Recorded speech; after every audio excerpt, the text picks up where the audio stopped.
They say I'm selfish, that I betrayed my family, but they forget that the biggest betrayal is when you have to pay for your own love. I'm sitting in my new luxury apartment in Denver right now, staring out at the majestic Rocky Mountains through floor-to-ceiling windows. My phone screen glows with dozens of missed calls and furious text messages from my family. A cold smile crosses my lips as I silence it once more. The view is breathtaking, the silence even more so. For the first time in 32 years, I can finally breathe. My name is Cora Vance, and this is the story of how I reclaimed my life. Growing up, I was always the responsible one. The dependable daughter, the one who could be counted on when things fell apart, which they always did in the Vance household. My parents, Richard and Susan, had always made it clear through their actions, if not their words, that my younger sister Charlotte was the special one, the pretty one, the one with potential. I was just Cora, sturdy and reliable as an old pickup truck, expected to keep running no matter how little maintenance I received. The pattern started early. I remember being 9 years old, standing in the kitchen of our small house in Aurora, watching my mother fuss over 6-year-old Charlotte's dress for a beauty pageant. I had just won a regional spelling bee, but the certificate sat forgotten on the counter, slowly getting buried under bills and Charlotte's pageant registration forms. When I tried to show it to my father that evening, he patted my head absently and said, "That's great, kiddo," before turning back to help Charlotte practice her talent routine. That became the template for my entire childhood. Charlotte got piano lessons while I got a paper route to help pay for them. Charlotte got a sweet 16 party while I worked double shifts at the convenience store to contribute to the cost. When it came time for college, there was only enough money for one of us to go to a good school. Charlotte chose University of Colorado Boulder for its social scene. I went to community college and worked full-time, eventually transferring to finish my business degree at night. I told myself it was fine. I told myself that's what families do. You sacrifice for the people you love. My parents always said Charlotte needed more support because she was sensitive, artistic, destined for something special. And I believed them, because what else could I do? They were my parents. This was my family. Surely they loved me too, just in a different way. After college, I landed a good job as a financial analyst at a mid-sized firm in Denver. The salary was decent, better than anything my parents had ever made. Richard worked sporadically in construction, and Susan had given up her retail job years ago to manage Charlotte's burgeoning social media career. Charlotte, at 25, was an Instagram influencer with a modest following, making barely enough from sponsorships to cover her own shopping habits, let alone anything else. The financial requests started small. Could I help with the electric bill just this once? The water heater broke. Could I chip in? Charlotte needed a new camera for her content creation. Could I loan her the money? Each time, I said yes. Each time, I told myself it was temporary. Each time, the money never came back. My small apartment in Capitol Hill became my refuge, but even there, I couldn't escape. My phone rang constantly with requests, complaints, guilt trips. Susan's voice would turn sugary sweet when she needed something, then cold as ice when I hesitated. Richard would use his gruff, disappointed tone, making me feel like a failure of a daughter for even questioning whether I could afford it. And Charlotte, she simply expected it, as if I were an ATM machine that existed solely for her benefit. Over the years, the requests grew larger and more frequent. The down payment on a new car for Charlotte, the mortgage payment when Richard's work dried up, the credit card bills that Susan couldn't quite manage, furniture, vacations, medical bills, home repairs. I paid for it all, watching my own dreams of buying a house, of traveling, of having any kind of life outside of work slip further and further away. I kept meticulous records because that's who I am. Spreadsheets tracking every dollar, every transaction, every promise to pay me back that never materialized. By my 32nd birthday last March, the total had reached over $200,000. $200,000 of my life, my work, my dreams, poured into a family that treated me like a servant rather than a daughter. But I kept giving. I kept sacrificing. Because that's what you do for family, right? Because maybe, just maybe, if I gave enough, they would finally see me, finally appreciate me, finally love me the way I so desperately needed to be loved. I was wrong. The breaking point came on a Sunday in late September. The leaves were just starting to turn, that beautiful Colorado gold that makes autumn here so spectacular. My parents had insisted on a family dinner at their house, which meant I would spend my only day off cooking, cleaning, and probably listening to Charlotte complain about her latest Instagram drama, while my parents nodded sympathetically. I arrived at their modest ranch house in Aurora at 4 in the afternoon, arms loaded with groceries I had paid for. The house looked tired, the paint peeling in places, the lawn overgrown. I had offered multiple times to pay for maintenance, but Richard always insisted he would handle it himself, then never did. Inside, Charlotte was sprawled on the couch I had bought 2 years ago, scrolling through her phone. She barely looked up when I entered. Susan was in the kitchen, and Richard was in his recliner, also a gift from me, watching a football game. The air conditioning hummed loudly, another expense I had covered when their old unit died. I spent the next 2 hours preparing dinner while Charlotte filmed herself doing makeup tutorials in her room, and my parents watched television. This was normal. This was what family dinners meant in the Vance household. Cora does the work. Everyone else relaxes. We finally sat down to eat around 6:30. The conversation was superficial at first, just the usual updates. Charlotte talked about her follower count, which had apparently plateaued around 75,000. Susan commiserated, offering suggestions she had clearly read on some mommy blog about social media success. Richard grunted his agreement between bites of the pot roast I had made. Then, just as I was beginning to relax slightly, Richard cleared his throat in that way that meant an announcement was coming. Susan's face lit up with excitement, and Charlotte actually looked up from her phone. "We have some exciting news," Richard said, his weathered face breaking into a rare smile. "We're taking a family trip to Europe this December. 3 weeks hitting all the major spots: Paris, Rome, Barcelona, London." I felt a flutter of excitement in my chest. Europe. I had always dreamed of going to Europe. I had a whole Pinterest board dedicated to places I wanted to see: cafes in Paris, museums in Rome, architecture in Barcelona. For a moment, just a moment, I let myself imagine it. Walking along the Seine with my family, laughing in a trattoria, taking photos we would treasure forever. "That sounds amazing," I said, genuine enthusiasm warming my voice. "When do we leave? I'll need to request time off work, but it should be fine if I give them enough notice." The silence that followed was deafening. Richard and Susan exchanged a look, one of those married couple glances that communicates volumes without words. Charlotte's attention was suddenly laser-focused on her plate. My heart began to sink even before Susan opened her mouth. "Oh, Cora, sweetie," Susan said in that saccharine tone she used when she was about to say something she knew would hurt. "You know, we can't afford to take both you girls. Your father and I discussed it, and Charlotte really needs this trip. She's been so stressed with her career, and this could be a huge opportunity for content. Think of all the sponsorships she could get from European travel posts." The words hit me like a physical blow. I sat there, fork frozen halfway to my mouth, trying to process what I had just heard. Charlotte needed this trip.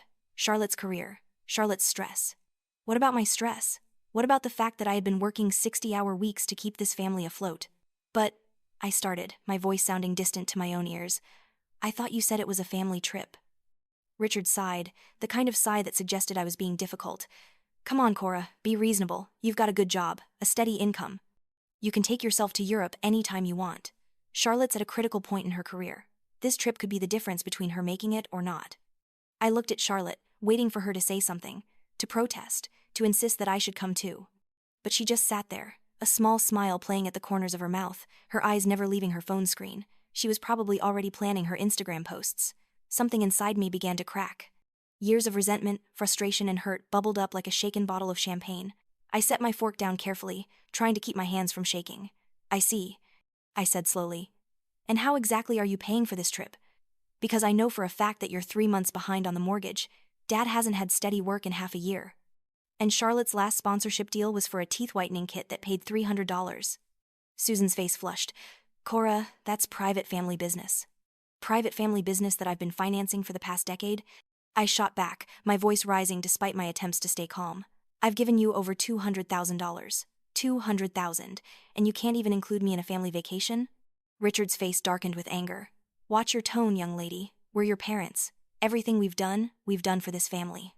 You have a good career because we raised you right. The least you can do is help out when we need it." "Help out?" I laughed, but there was no humor in it. "Dad, I've been doing more than helping out. I've been paying your mortgage. I bought the car Charlotte drives. I paid for the new roof. I covered Susan's medical bills. I've been supporting this entire family while you treat me like an ATM machine."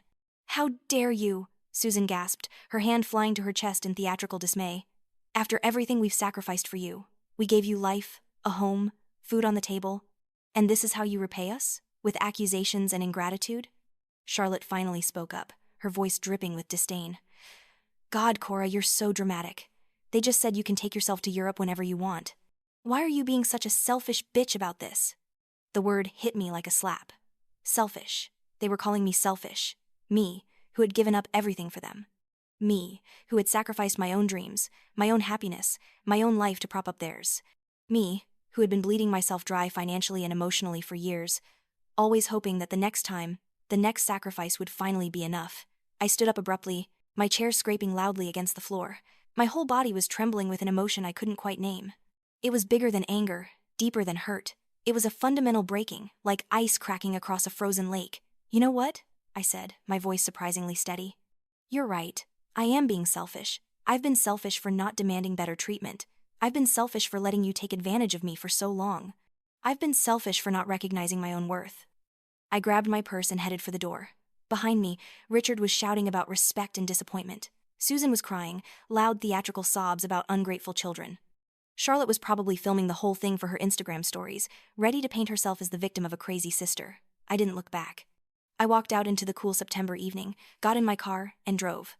I didn't know where I was going. I just knew I couldn't be there anymore. I couldn't breathe in that house, couldn't exist in that suffocating atmosphere of expectation and exploitation disguised as family love. I ended up at City Park, sitting on a bench overlooking the lake as the sun set behind the mountains. My phone was exploding with messages, but I turned it face down and just sat there, watching the ducks paddle across the darkening water. For the first time in years, maybe ever, I let myself really think about my life. Not the version I told myself to get through each day, but the truth of it. I was 32 years old. I had a good education and a solid career. I should have savings, investments, maybe a house of my own. Instead, I was living in a small apartment, paycheck to paycheck, with nothing to show for all my hard work except a family that saw me as a resource to be exploited.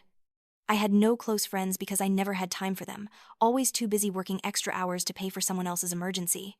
I hadn't been on a date in 3 years. I had no hobbies, no interests outside of work and family obligations. I had poured everything into people who would never appreciate it, and I had nothing left for myself. Sitting there in the gathering darkness, I realized something profound and terrifying. I had been waiting my entire life for my parents to see me, to value me, to love me the way I needed. And they never would.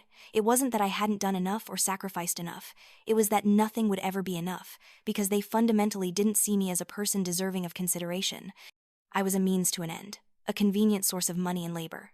And if I continued down this path, I would wake up at 65 years old, still giving, still hoping, still empty. That night marked the end of something in me.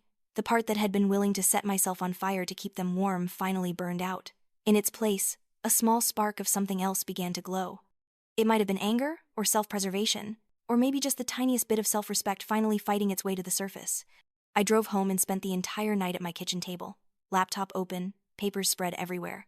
I pulled up every bank statement from the past 10 years. I found receipts, emails, text messages confirming transactions. I created a comprehensive document detailing every single dollar I had given my family, complete with dates, amounts, and purposes. The mortgage payments, the car I had bought for Charlotte, the furniture, the medical bills, the credit card payments, the groceries, the utilities, everything. By the time dawn broke over the Denver skyline, I had a complete picture of my financial devastation. $217,463. That's what my family had cost me. That's what my desperate need for their approval had been worth in cold, hard cash. But more than that, I had a plan. I had spent my entire life being the good daughter, the responsible one, the doormat. It was time to reclaim what was mine. The first call I made on Monday morning was to a lawyer. I didn't go to some big corporate firm. Instead, I found Ethan Hayes, a solo practitioner with a reputation for being tough, ethical, and willing to take on complicated family cases. His office was in a renovated building in Lodo, all exposed brick and modern furniture. He was younger than I expected, maybe late 30s, with sharp eyes that missed nothing. I spread my documentation across his desk and told him everything. To his credit, Ethan didn't interrupt, didn't judge, didn't tell me I should have known better. He just listened, occasionally making notes, his expression growing more serious as the story unfolded. When I finished, he leaned back in his chair and let out a low whistle. "Miss Vance, I have to say, your documentation is impressively thorough. Most people in your situation have some receipts, maybe a few bank statements. You have a complete forensic accounting." "I'm a financial analyst," I said with a shrug. "Numbers are what I do." "Well, your numbers tell a very clear story," Ethan replied, flipping through the pages. "Here's the legal situation. Any item you purchase directly, where you can prove ownership through receipts and financial records, is legally your property. The fact that you allowed your family to use these items doesn't transfer ownership to them. You have the right to reclaim your property." My heart began to pound. "So I could just take it back? The furniture, the car, everything?" "Legally, yes. But," Ethan held up a hand, his expression serious, "I need to warn you, this will not go over well. Your family will likely react very badly. They may try to claim the items were gifts, which could complicate things. They might threaten to sue, or they might just make your life hell in other ways. Are you prepared for that?" I thought about it for a long moment. Was I prepared? Was I ready to blow up my family completely? To be the villain in their story? To face their anger, their betrayal, their certainty that I was the worst person in the world? Then I thought about sitting at that dinner table, being told I wasn't worth taking on a family vacation. I thought about the years of my life I had lost, the dreams I had deferred, the person I had never gotten to become because I was too busy being their ATM.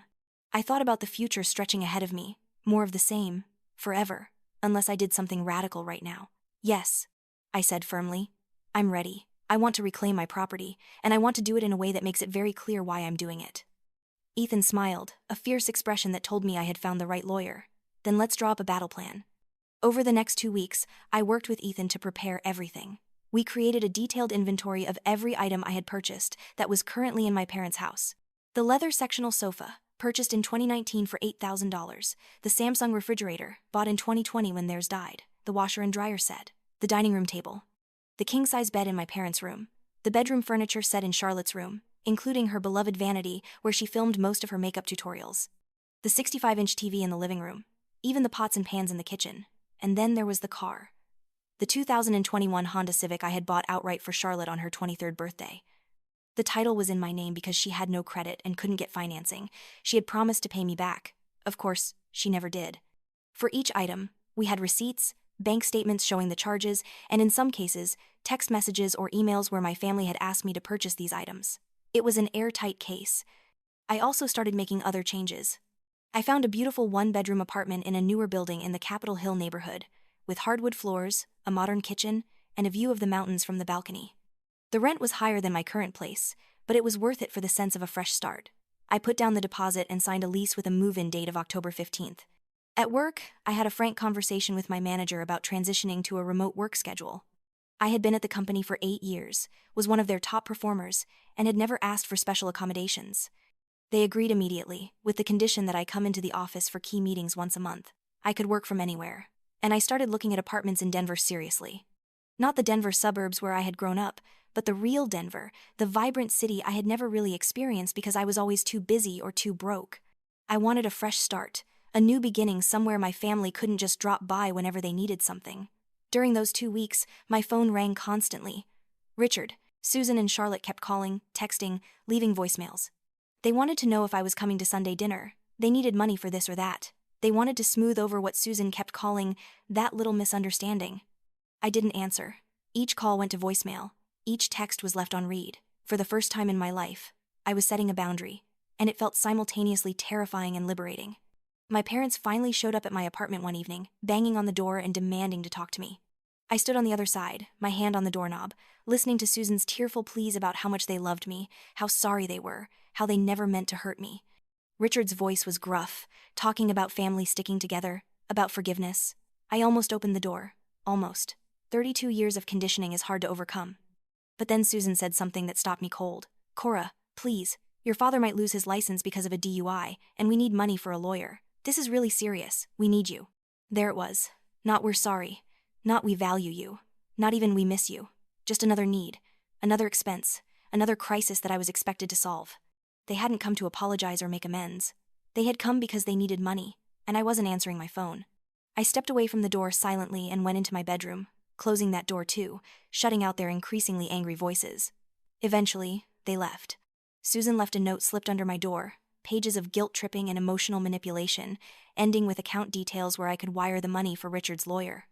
I threw it away without reading past the first paragraph. The plan was set for October 12th. Richard, Susan, and Charlotte would leave for Europe that morning. I had found out the details through Charlotte's very public Instagram posts, where she had been counting down to the trip for weeks. 3 weeks in Europe, just the 3 of them, living it up on money I had no doubt they had borrowed or charged to credit cards they had no way of paying back. I took the day off work. At 8 a.m., I watched from my car down the street as my family loaded luggage into an Uber, heading to the airport. Charlotte was filming it all, of course, chattering excitedly about their adventure. Susan looked radiant, years younger in her excitement. Richard looked smugly satisfied, like a man who had gotten away with something. I waited until the Uber turned the corner.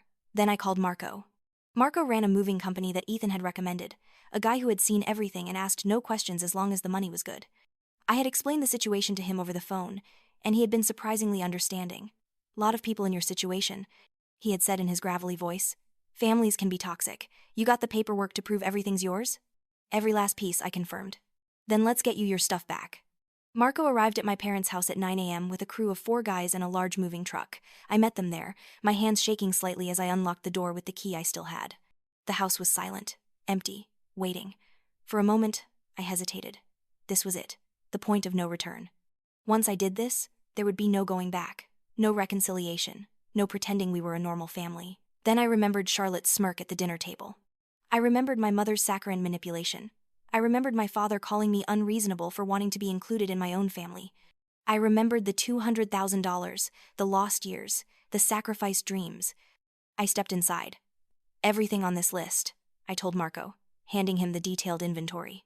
Nothing else. Marco and his crew were efficient and professional.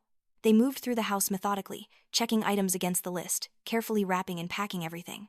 The sofa went first, leaving a huge empty space in the living room. Then the TV, the coffee table, the lamps. In the kitchen, they took the refrigerator, the microwave, even the nice knife set I had bought my mother 2 Christmases ago. I walked through the house as they worked, seeing it transform before my eyes. It was like watching a time-lapse video of entropy. Everything new, everything nice, everything that had made this house comfortable was being removed. What was left were the old, worn items my parents had owned before I started bankrolling their lives.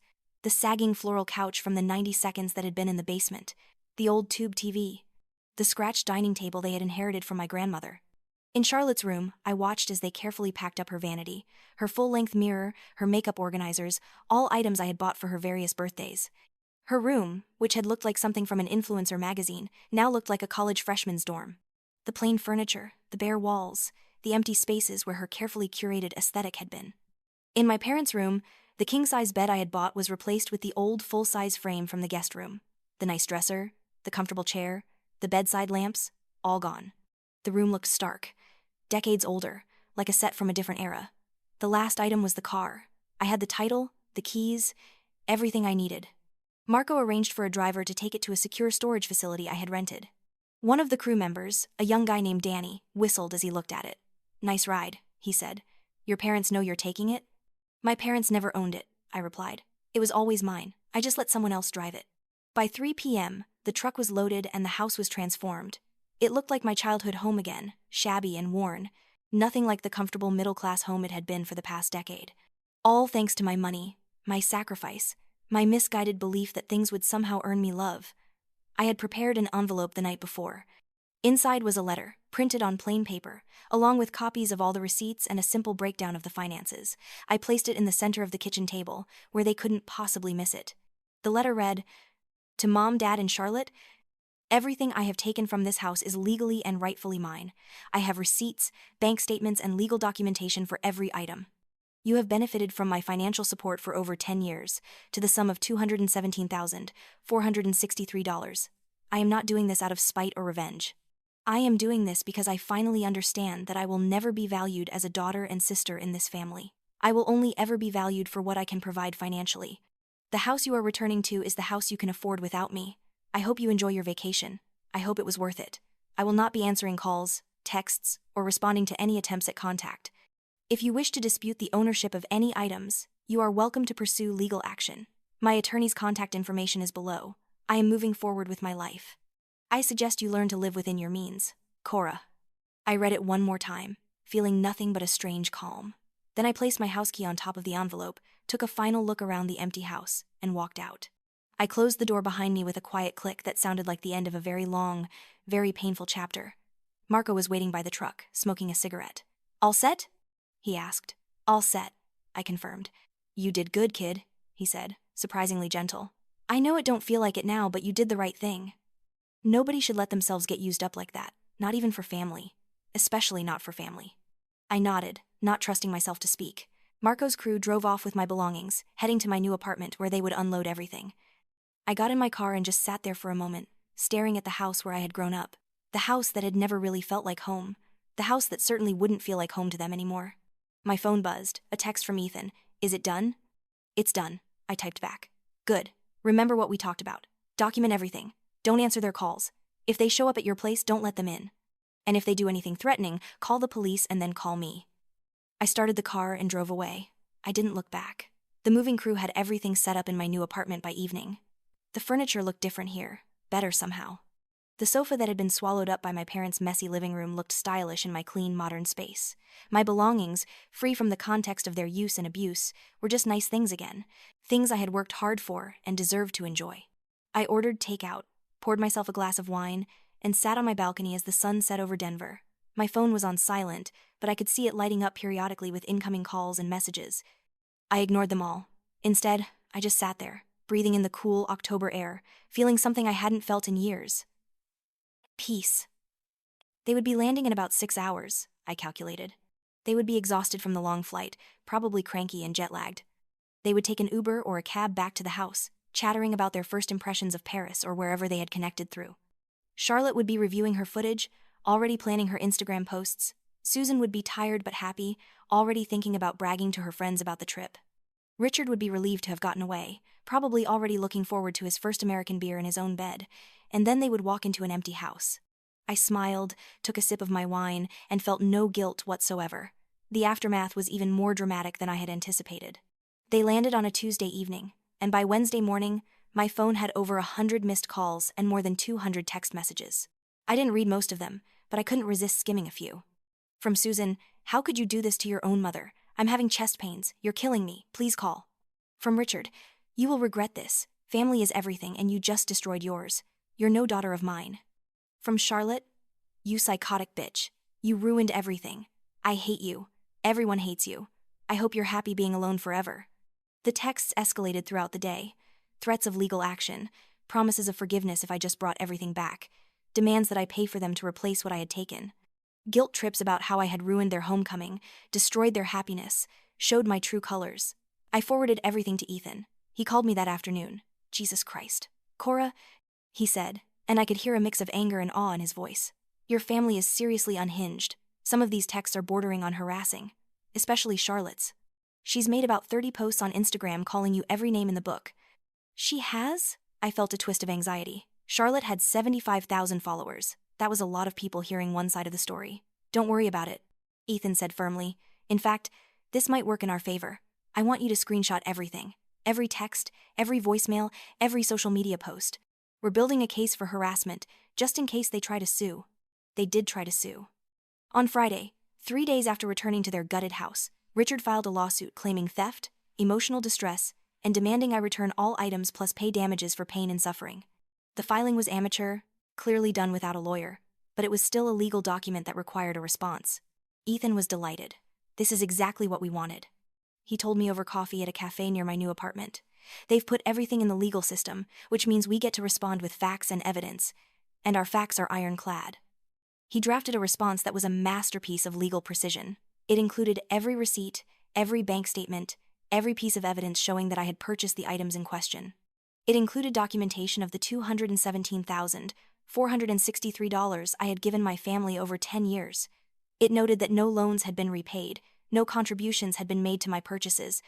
It even included screenshots of Charlotte's social media posts and text messages, highlighting the harassment I had endured. The response concluded with a countersuit for the money I had loaned the family, plus a claim of defamation based on Charlotte's social media campaign against me. "It's a nuclear option," Ethan admitted, "but sometimes you need to come back twice as hard to make people understand you're serious. Your family seems to think they can bully you into backing down. We need to show them they can't." The legal filings got picked up by a local news outlet. Someone at the courthouse must have found the case interesting enough to leak it to a reporter. Suddenly, my private family drama was public entertainment. The article was titled, "Family Feud, Daughter Takes Back $200 Kelvin's Worth of Items She Bought for Parents and Sister." It was posted on the Denver News website and shared widely on social media. The reporter had done their homework, pulling details from the legal filings and painting a picture of financial exploitation and family dysfunction. The public reaction was divided. Some people thought I was petty and vindictive. "She should have just walked away," one commenter wrote. "Taking their stuff was cruel." But more people seemed to side with me. "Good for her for standing up for herself," was a common sentiment. The family are entitled parasites who got what they deserved. Charlotte tried to control the narrative on her Instagram, posting a tearful video about her abusive sister who had stolen everything and left them with nothing. But the comments section didn't go the way she expected. "If your sister bought it, it wasn't yours to begin with," someone wrote. "So you had $200 Kelvin's worth of stuff you didn't pay for and you're mad she took it back? That's wild. Maybe get a real job instead of living off your sister and Instagram?" The tide of public opinion was not kind to Charlotte. Sponsors began dropping her. Follower count started declining. Within a week, she had deleted the tearful video and made her account private. Meanwhile, my family Eskel